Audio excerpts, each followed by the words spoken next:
இன்றைக்கு இன்ஸ்டாகிராம்ல இளைஞர்களை ஏமாற்றி, குழந்தைகளை வைத்து வாக்கு போட வைத்து, பெரியவர்களை ஏமாற்றி, பெண்களை ஏமாற்றி, நடிக பிம்பத்துல, நாயக பிம்பத்துல, ரசிக மனப்பான்மையில ஆட்சிக்கு வந்துட்டாரு அப்படின்னு குற்றச்சாட்டுறீங்க. இதை நாங்கெல்லாம் பண்ணும்போது பெண் டீம் என்ன பண்ணிட்டு இருந்துச்சு?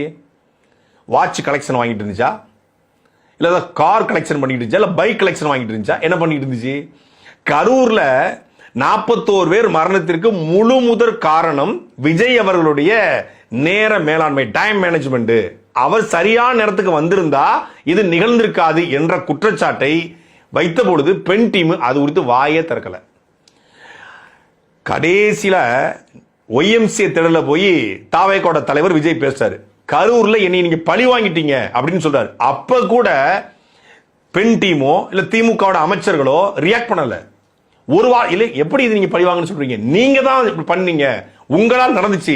காவல்துறை அதிகாரிகள் சொன்னாங்க. அந்த நேரத்தில் செந்தில் பாலாஜி ரியாக்ட் பண்ணாரு. ஆனா அதுக்கு பிறகு தொடர்ச்சியா எல்லா மேடைகளையும் கரூர் குறித்து விஜய் அவர்கள் பேசுறாரு. கரூர்ல என்னை என் மீது பழி போட்டீங்க, பழி போட்டீங்க, பழி போட்டீங்கன்னு, பழி போட்டீங்க, பழி போட்டீங்கன்னு சொல்லி பழியத்துக்கு உங்க மேல போடும்போது அப்ப என்ன ஆகுது? திமுக தான் இதை பண்ணிருச்சு, திமுக ஆட்கள் அனுப்பிச்சிருச்சு, திமுக ஆம்புலன்ஸ் விட்டுச்சு, திமுக குன்றல் அனுப்பிச்சாங்க, திமுக உள்ள தடியடி நிகழ்த்தினாங்க என்று கட்டமைக்கப்பட்ட எல்லா பொய்களையும் அவர் உண்மையாக மேடையில மாத்திட்டு இருக்கும் போது திமுக ஒரு வார்த்தை கூட பேசல. அவரெல்லாம் நம்ம பேசணுமா? அவரை பேசி பெரியாளாக்கிறாதீங்க. சொன்னது யாரு? சபரீசன். அவரை பேசி பெரியாளாக்கிறாதீங்க, அவரை பேசி பெரியாளாக்கிறாதீங்கன்னு சொன்ன அந்த டீம் இப்போ உட்கார்ந்துக்கிட்டு இன்ஸ்டாகிராம் மூலியமாக குழந்தைகளை வச்சு ஓட்டு வாங்கிட்டாரு. அது இப்பதான் உங்களுக்கு தெரிஞ்சதா? நீங்க இதையே இப்பதான் கண்டுபிடிக்கிறீங்கன்னா நீங்க எந்த மாதிரியான அறிவாளிகள்? இதுல அவர் பிரசாந்த் கிஷோருக்கு ஈக்குவலானவர், அவர் பயங்கரமானவர், அவர் அப்படிப்பட்டவர், இப்படிப்பட்டவர், பில்டப் வேற. இன்ஸ்டாகிராம் மூலியமா தான் அவர் ஜெயிச்சாருங்கிறது இப்பதான் உங்களுக்கு கண்டுபிடிச்சு இப்ப உட்காந்து எல்லாரும் இன்ஸ்டாகிராம்ல ஐடியா ஓபன் பண்ணுங்க.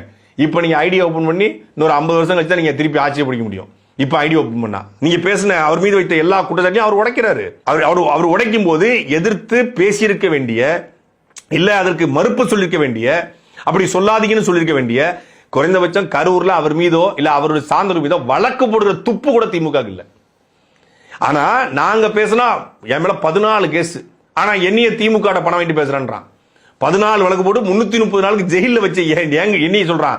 ஆனா அந்த கரூர்ல அவ்வளவு பிரச்சனையை ஏற்படுத்தி 41 பேர் மரணம், தொடர்ச்சியான திமுக மீது அவங்க குற்றச்சாட்டுறாங்க, ஒரு கான்ஸ்பிரசி தியரியை உருவாக்குறாங்க.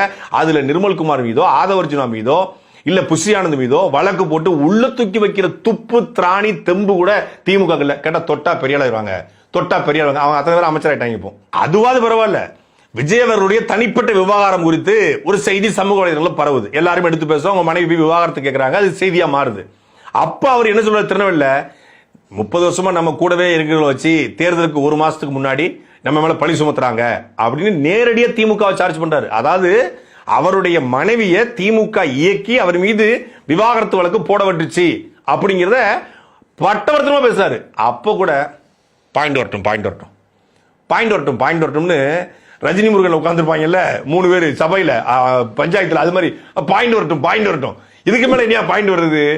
அவருடைய மனைவியை நீங்க தான் இயக்கி, அப்படி சொல்லாதீங்க விஜய் அவர்களே, இது தவறு, இது உங்களுடைய தனிப்பட்ட வாழ்க்கை, நாங்க தலையிட விரும்பல, ஆனா எங்க மீத பழி சுமத்தாதீங்கன்னு ஒருத்தர் திமுக அபிஷியல்ல இந்த பெண் டீம்ல இருந்து பேசவே இல்லை.